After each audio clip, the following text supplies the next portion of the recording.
porque el divorcio en Israel era lícito.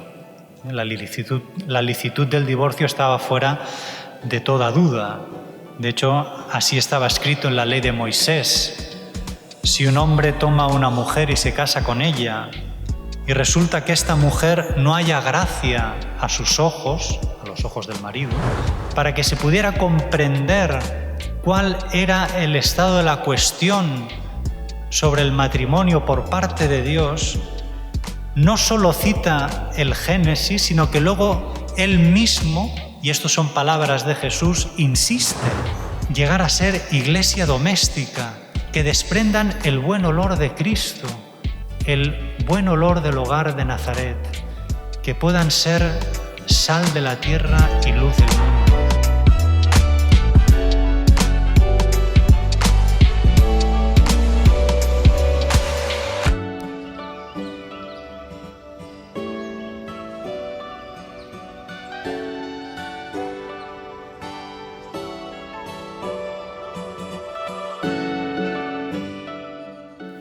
El Señor esté con vosotros. Lectura del Santo Evangelio según San Marcos. En aquel tiempo, acercándose unos fariseos, preguntaban a Jesús para ponerlo a prueba: ¿le es lícito al hombre repudiar a su mujer? Él les explicó: ¿qué os ha mandado Moisés? Contestaron: Moisés permitió escribir el acta de divorcio y repudiarla. Jesús les dijo: por la dureza de vuestro corazón dejó escrito Moisés este precepto. Pero al principio de la creación Dios los creó hombre y mujer. Por eso dejará el hombre a su padre y a su madre, se unirá a su mujer y serán los dos una sola carne. De modo que ya no son dos, sino una sola carne. Pues lo que Dios ha unido, que no lo separe el hombre.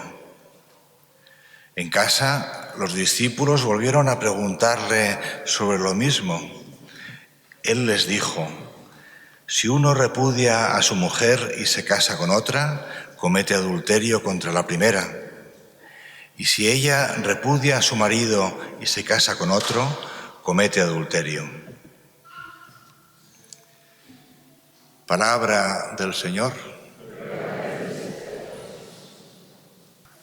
Coincide que en esta misa de fiesta mayor el Señor quiere que consideremos la belleza del matrimonio tal y como salió de las manos de Dios y que luego Él además embelleció todavía más, ¿no?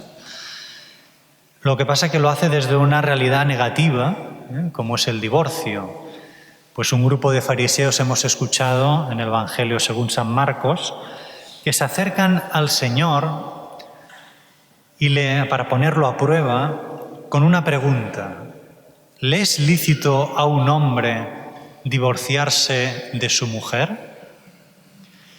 Claro, la pregunta puede resultar sorprendente, porque el divorcio en Israel era lícito. La licitud del divorcio estaba fuera de toda duda. De hecho, así estaba escrito en la ley de Moisés. Si un hombre toma a una mujer y se casa con ella, y resulta que esta mujer no haya gracia a sus ojos, a los ojos del marido, porque descubre en ella algo que le desagrada, le redactará un documento de repudio, se lo pondrá en su mano y la despedirá de su casa. Con lo cual extraña que le pregunten si es lícito o no cuando, digamos, era una cuestión que no estaba debatida. Lo que pasa es que en el Evangelio de San Mateo la pregunta que nos ayudará a comprender mejor el estado de la cuestión ¿es lícito a un hombre divorciarse de su mujer por cualquier motivo? Es decir, había como una discusión entre escuelas rabínicas en cuál era el alcance de aquello que puede desagradar a un hombre como para dar un documento de divorcio a su mujer. Y de hecho había como dos tendencias, dos escuelas rabínicas, una podríamos decir más laxa, que permitía que el hombre se pudiera divorciar de su mujer por cualquier motivo. Incluso, pues mira, si al hombre no le gusta la comida que le ha preparado su mujer, es motivo de divorcio. Incluso si a lo mejor ese hombre encuentra una mujer más guapa, no es vuestro caso, podría también divorciarse. En cambio, había otra línea, otra escuela rabínica más estricta, que solo consideraba válido el divorcio en el caso de que la mujer hubiera cometido adulterio. Entonces, le quieren preguntarle a Jesús un poco para saber cuál es su opinión al respecto. Y entonces Jesús, también como buen rabino, le responde haciendo una pregunta. ¿Qué os mandó Moisés? Y los fariseos, que si algo saben es cosas de la Escritura, dijeron, Moisés permitió dar el acta de repudio a la mujer. Es decir, no hay un mandato por parte de Moisés, sino una permisión, una concesión. Para buscar el mandato hay que remontarse al inicio de la creación. Y ahí les dice Dios que por eso creó al hombre varón y mujer. Y por eso el varón dejará a su padre y a su madre, se unirá a su mujer y serán los dos una sola carne. De tal manera que en estas pocas palabras está condensado todo el proyecto de Dios para con el hombre y la mujer. Y no es una disposición transitoria, una norma coyuntural que está vinculada a una determinada época, a una determinada cultura, sino que estas palabras de Dios, este mandato de Dios al inicio de la creación, por el cual creó al hombre varón y mujer, y por eso el varón dejará a sus padres y a su madre y se unirá con su mujer y serán los dos una sola carne, tiene valor permanente. Es válido para toda cultura en toda época. Y por eso todo lo que se sale de la unión de un hombre con una mujer para toda la vida y abiertos a la vida, se sale del designio de Dios. Es transitar fuera del camino querido por Dios, por lo que cuanto más se camine por ese camino, más heridas y más profundas heridas habrá en el corazón del hombre. Y de hecho Jesús, después de remontarse al inicio de la creación para que se pudiera comprender cuál era el estado de la cuestión sobre el matrimonio por parte de Dios, no solo cita el Génesis, sino que luego él mismo, y estas son palabras de Jesús, insiste, de modo que ya no son dos, sino una sola carne. Y continúa diciendo como consecuencia, pues lo que Dios ha unido, que no lo separe el hombre. Es decir, que no haya ninguna ley humana, y desgraciadamente las hay muchas, que no haya ninguna ley humana que contradiga y pretenda invalidar la ley de Dios, pues ésta prevalece y está por encima de cualquier ley hecha por el hombre, porque es anterior a cualquier ley hecha por el hombre.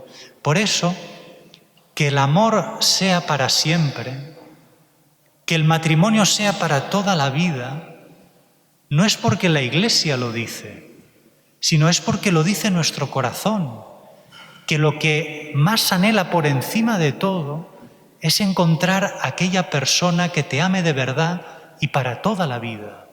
Y esto es lo que Dios ha inscrito en el corazón de todos y cada uno de nosotros. Y esto es anterior y está por encima de cualquier otra ley humana. Por eso vemos cómo Jesús, con su respuesta, no se pone al lado de ninguna de las dos escuelas rabínicas que permitían el divorcio, ya fuera por una causa leve o por una causa grave. Jesús rechaza de plano el divorcio y afirma: si uno repudia a su mujer y se casa con otra, comete adulterio contra la primera. Y si ella repudia a su marido y se casa con otro, comete adulterio. Esta respuesta de Jesús tiene su gracia porque en el mundo judío solo era el hombre el que podía divorciarse de su mujer y darle el acta de repudio.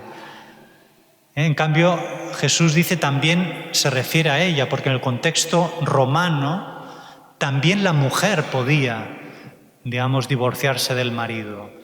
Por eso dice tanto él como ella. Por lo tanto, cuando Jesús afirma esto, lo que viene a decirnos es que ni él ni ella, ni por cualquier motivo, el divorcio estaba en el designio de Dios. Pero sí que es verdad que hay situaciones, ¿no?, y esto lo contempla la Iglesia, en que puede ser en que la convivencia matrimonial se haga prácticamente imposible por causas diversas, ¿no? Entonces, pues sí que es prudente poner, que haya una separación física entre los cónyuges y que se ponga fin a la cohabitación, a vivir bajo un mismo techo, porque es prudente, ¿no?, a veces por motivos diversos. Entonces la Iglesia admite que en algunos casos, ¿no?, pueda haber una separación física de los cónyuges, ¿no?, porque pues podría ser contraproducente el seguir estando juntos, ¿no? Y otra cosa distinta del divorcio, aunque no entraré mucho porque si no daría para mucho, otra cosa distinta al divorcio es la nulidad matrimonial, que es cuando la Iglesia, a través de un tribunal eclesiástico, examinado el caso, concluye que por alguna causa ese matrimonio era nulo. Es decir, concluye que nunca hubo verdadero matrimonio, incluso a pesar de haberse celebrado por la Iglesia. Pero había algo que hacía que ese matrimonio fuera nulo. Pero esto hay que entenderlo bien, porque no es que la Iglesia anule algo que ya había, en este caso un matrimonio, y por su autoridad lo anula. No, es que declara que fue nulo, que nunca hubo verdadero matrimonio. Pero esto tiene que determinarlo un tribunal eclesiástico, que examinado el caso y hechas las diligencias, concluye que había alguna causa que hacía nulo el matrimonio, es decir, que nunca hubo verdadero matrimonio. Por lo tanto, los contrayentes, ¿no?, el hombre y la mujer están libres para poder contraer matrimonio, mientras no persista, ¿no?, la causa que hacía nulo ese matrimonio. Lo único que es verdad que a lo mejor por un tema legal tendrán que pedir el divorcio para no incurrir en un delito penal, ¿no?, en este caso de bigamia. Pero es una cuestión administrativa. A los ojos de Dios, el que en un tribunal eclesiástico se ha sentenciado que su matrimonio era nulo, está libre a los ojos de Dios, ¿no?, para casarse en el futuro. Pero lo dejo aquí porque esto daría para mucho. Entonces, cuando Jesús rechaza el divorcio, todo divorcio, no es porque sea más estricto o exigente que las dos escuelas rabínicas de su época, sino que en el fondo está haciendo justicia al designio primigenio e inmutable de Dios para con el hombre y la mujer. Jesús lo que hace es sacar a relucir la belleza del matrimonio, tal y como salió de las manos de Dios al inicio de la creación. Una belleza que desgraciadamente por culpa del pecado se fue deformando, desfigurando, y que apenas se podía reconocer, hasta el punto de llegar a ir en contra del mandamiento de Dios y permitir el divorcio. Por eso, cuando Jesús dice, por vuestra dureza de corazón Moisés os lo permitió, no es porque no se tiene que entender como una especie de benevolencia divina que concede esto, sino que más bien es un reproche a nosotros los hombres que no somos capaces de cumplir la voluntad de Dios. Por eso de todo esto lo más bonito es ver la alta valoración que Jesús tiene del matrimonio, la altísima dignidad que tiene a los ojos de Dios el matrimonio, la belleza originaria del matrimonio tal y como salió de las manos de Dios al principio de la creación, y que Jesús ahora lo va a embellecer todavía más, elevando el matrimonio a la categoría de sacramento, es decir, convirtiendo el matrimonio en reflejo del rostro de Dios amor, llevando así el matrimonio a su plenitud, haciendo que el amor de los esposos hunda sus raíces en el amor de Dios, ese amor que llevó a Dios a hacerse hombre y morir en la cruz, un amor hasta el extremo. Cuando uno se casa por la Iglesia, recibe el sacramento del matrimonio, el amor de los esposos queda sanado, purificado, y se le da una capacidad nueva de amar, que es la misma capacidad de amar del corazón de Cristo, de ese amor que lleva hasta el extremo, que llevó a Jesús a dar la vida por nosotros. Por eso a los esposos se les pide que se amen mutuamente como Cristo amó a su Iglesia. Y de hecho yo alguna vez, a algunos que se van a casar y tengo confianza y son creyentes, les digo, yo tengo que ver en la manera como os amáis el amor que Dios me tiene. Yo tengo que ver en vosotros, en la manera como os tratáis, el amor que Dios me tiene. Vosotros estáis llamados a reflejar y a hacer presente, a hacer visible el rostro de Dios amor, ese amor que le llevó a hacerse hombre y a morir por nosotros en la cruz. Esta es la altísima dignidad del matrimonio, poder llegar a reflejar los esposos en su amor mutuo el amor de Dios por nosotros los hombres, hacer visible el rostro de Dios amor. Por eso a veces qué pena, ¿no? Cuando comprendes la belleza del matrimonio tal y como salió de las manos de Dios al inicio de la creación y cómo Jesucristo lo embelleció todavía más, haciéndolo participar del amor de su corazón, ¿no? Y ver cómo a veces queda degradado de una manera tal, ¿no? en algunos matrimonios, ¿no? La verdad es que sabe mal, ¿no? Por eso necesitamos matrimonios que se amen con un amor acrisolado por el amor del corazón de Cristo, que sepan reflejar en su manera de amarse el rostro de Dios amor, que sepan transmitir la vivencia cristiana a sus hijos y que graben a fuego con su ejemplo en el alma de sus hijos la fe, la esperanza, la caridad, y puedan como familia llegar a ser iglesia doméstica, que desprendan el buen olor de Cristo, el buen olor del hogar de Nazaret, que puedan ser sal de la tierra y luz del mundo. Y gracias a Dios, con imperfecciones y con nuestras limitaciones, gracias a Dios en esta parroquia hay familias, hay matrimonios así, que saben con sus limitaciones, imperfecciones, reflejan el rostro de Dios amor.